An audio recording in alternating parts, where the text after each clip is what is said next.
Salut à toutes et à tous, aujourd'hui on se retrouve pour une petite vidéo tranquille depuis mon canapé avec ce superbe plaid en fausse fourrure moche. Je voulais vous proposer quelque chose de différent parce que je voulais plutôt faire quelque chose qui se rapproche d'un échange ou qui est un peu plus spontané que ce que j'ai l'habitude de vous préparer. On va revenir sur les dernières rumeurs en date autour des spin-offs de Game of Thrones parce que effectivement ces derniers jours il s'est passé pas mal de choses et il y a eu beaucoup de rumeurs, de théories, d'annonces, mais rien de véritablement officiel. Donc c'est pour ça que je voulais vous proposer cette petite vidéo débat, réaction, échange, discussion, vous l'appellerez comme vous voulez. Je vous invite d'ores et déjà à vous abonner si ce n'est pas fait. C'est peut-être l'occasion de rejoindre la grande confrérie des maîtres. Et de même, n'hésitez pas à me rejoindre sur mes réseaux sociaux. Vous avez donc Instagram et Twitter dans la description et le commentaire épinglé si jamais vous voulez prendre part à ces discussions. Tout commence il y a quelques jours, le 21 janvier. Les sites Entertainment Weekly et Variety nous ont informé comme quoi HBO serait actuellement en train de travailler sur des nouveaux spin-offs. Ce n'est pas vraiment une nouveauté ni une exclusivité. On sait qu'il y a depuis 2017-2018 à peu près 5 spin-offs. 2 ont été complètement abandonnés. Un troisième, on n'entend plus parler. C'était le fameux Empire of Ash qui depuis ne donne plus aucun signe de vie. Et enfin les 2 autres qui ont été officialisés, c'était Blood Moon qui a été malheureusement abandonné après que son pilote soit tourné fin 2019. Et enfin House of the Dragon qui quant à lui entre dans sa phase de pré-production en 2021 pour une sortie prévue normalement en 2022. Et il y a quelques jours, ces 2 sites nous informaient que 2 spin-offs étaient en préparation et qu'ils étaient encore au stade embryonnaire. Un premier sur les aventures de Duncan et l'œuf et un deuxième sur la révolte de Robert. Alors je vous avoue, quand j'ai vu sortir ces rumeurs, parce que beaucoup ont pris ça content en disant ça y est, 2 séries vont sortir en plus, ça reste des rumeurs, c'est pas confirmé tant que J.R.R. Martin et HBO n'ont rien dit. Je préfère un petit peu calmer les ardeurs de certains qui s'emballent très vite. Et cette annonce vient se greffer à la dernière déclaration en date du patron d'HBO qui s'appelle Casey Bloys, qui a déclaré en décembre 2020 qu'il voulait peut-être potentiellement créer un univers vaste et cohérent pour la saga Game of Thrones dans sa globalité, un peu à l'image de ce qu'a fait Disney pour les sagas de Marvel et Star Wars, c'est-à-dire partir d'un ensemble cohérent et structuré pour ensuite développer petit à petit et agrandir encore plus l'univers avec des séries annexes, des films animés, bref, des nouveaux arcs, tout ça.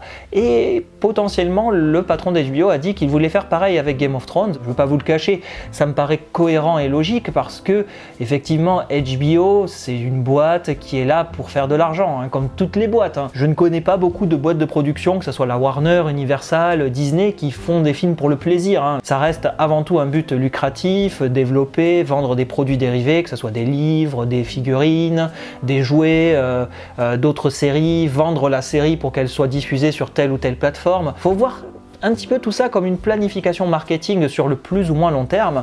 Et comme Game of Thrones a été une série qui a complètement révolutionné l'univers de la fantasy, qui a redonné vie même à la fantasy, à tel point que Amazon a acheté les droits pour Le Seigneur des Anneaux et qui eux aussi prévoient d'autres spin-offs, d'autres séries avant même que la série principale ne soit présentée et développée. Je veux dire par là, vous avez une recette qui marche, pourquoi l'arrêter?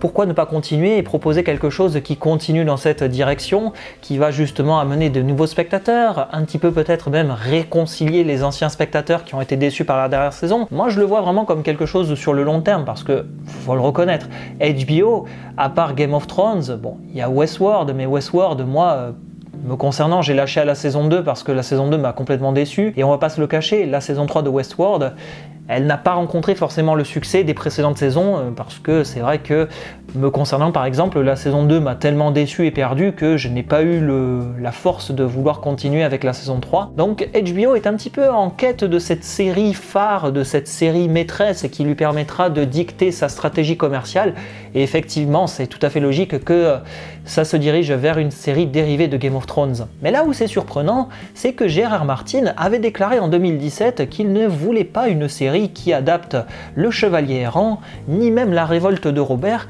Alors il avait déclaré pour La Révolte de Robert que ça ne servait à rien de voir une série dont on connaît le déroulé. On a par exemple Game of Thrones qui a répondu à beaucoup de questions, notamment autour du fameux enlèvement de Lyanna Stark par Rhaegar Targaryen, que tout est basé sur un mensonge, la naissance de Jon Snow. C'est vrai que d'un côté ça serait vraiment épique, hein. Moi le premier, je serais très content d'avoir une série Game of Thrones qui se baserait sur la révolte de Robert, voir la bataille du Trident, voir le roi fou avec Rossard qui est en train de péter un câble, qui soit comme ça, en train de trembler sur le trône de fer en disant brûlez-les tous. Là je vous avoue, la révolte de Robert, moi ça me plairait, certes, je serais très content et je couvrirais la série avec grand plaisir. Moi je trouve qu'il y aurait peut-être quelque chose de plus intéressant à développer, comme par exemple Duncan et l'œuf. Là ça pourrait être déjà quelque chose de plus intéressant, de moins redondant par rapport à Game of Thrones. Mais Duncan et l'œuf, Martin a dit aussi qu'il ne voulait pas le développer en 2017-2018 et il a même renouvelé en 2019 qu'il ne voulait pas que la série soit adaptée parce qu'il n'a pas fini sa saga littéraire. Il a même déclaré qu'il ne voulait pas refaire la même entre guillemets erreur qu'avec Game of Thrones, c'est-à-dire donner les droits d'adaptation et que la série dépasse complètement ses livres. Alors là je vous avoue, il y a un gros problème aussi structurel. Pour info, ça c'est Duncan et l'œuf, les 3 histoires. Ça, c'est la saison 1 de Game of Thrones. Alors, comparez aussi, est-ce qu'il y a assez suffisamment de matière pour faire une saison complète ou même une série complète? Vous me direz, ils peuvent inventer, certes, mais c'est dommage de se passer des écrits de Martin, surtout que là, pour moi, la différence, elle est complètement, vraiment conséquente, hein. Peut-être, allez, si on tire vraiment sur la longueur, que tu veux un peu tout adapter, allez, si on est vraiment généreux, tu peux faire une série d'une saison de 10 épisodes, mais vraiment, il y a 3 histoires. Donc 3 histoires, moi ça me paraît vraiment très court pour faire une série complète et c'est ça qui me perturbe un peu parce que Martin a dit qu'il avait la matière pour écrire encore une dizaine d'histoires. Donc j'ai envie de dire, pourquoi se précipiter à vouloir absolument adapter les chroniques du Chevalier Errant? Peut-être que Martin effectivement a changé, peut-être qu'il a vendu les droits, peut-être qu'il est revenu sur ses paroles, peut-être même qu'il a fini la saga de Duncan et l'œuf et qu'il aurait, comme Game of Thrones, donné les grands axes à développer dans une série. Moi je vous avoue, je préfère un petit peu rester sur la retenue et me dire que c'est dommage de vouloir vraiment hâter tout ça, de vouloir créer quelque chose de vaste et cohérent comme Star Wars.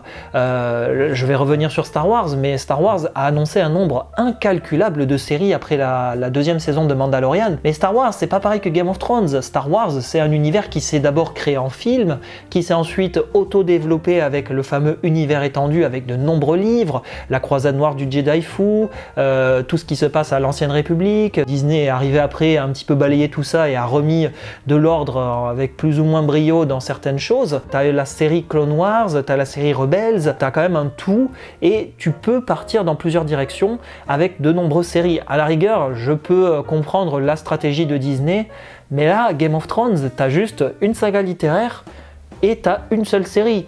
Est-ce que c'est pas un petit peu hâtif de vouloir absolument dès le départ partir dans pleine de directions? Certes, Game of Thrones est une saga très importante qui a beaucoup de fans et qui s'est construite sur le long terme, mais là, j'aurais l'impression un petit peu qu'ils veulent vraiment capitaliser le succès de la série et se hâter. Certes, je pars vraiment du principe que les séries existent et qu'elles vont arriver, mais on reste vraiment sur des rumeurs.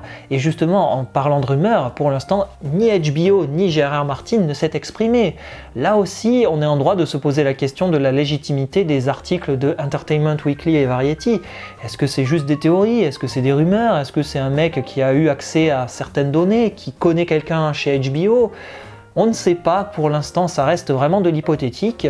Pour moi je pense qu'il y a vraiment quelque chose de mieux à faire. On peut prendre par exemple Fire and Blood, tu as toute la conquête qui est développée, tu peux vraiment faire quelque chose de vaste et cohérent. Tu peux faire par exemple l'histoire du roi Aenys qui était assez faiblard et qui a vécu un véritable trouble avec les religieux, puis dévier sur le roi Maegor le Cruel qui était vraiment une sorte de tyran puissance avec notamment beaucoup de révoltes et finir sur le début du règne du roi Yairi Viserys sur une note d'espoir. Tu peux faire quelque chose de grand et de cohérent, surtout que ça se passe sur 7-8 ans à peu près. Donc je reste vraiment très perplexe sur ces histoires et sur ces dernières annonces. Peut-être que même Martin va s'exprimer ce soir, demain ou d'ici une semaine pour valider ou invalider tout ça, et du coup cette vidéo n'aura plus lieu d'être. Je voulais pas non plus rentrer trop dans le détail, vraiment tout développer, je voulais vraiment faire un petit débat avec vous, me partager mon impression, mes avis. Donc voilà, je vous invite d'autant plus à aller regarder dans la description si vous voulez davantage de détails.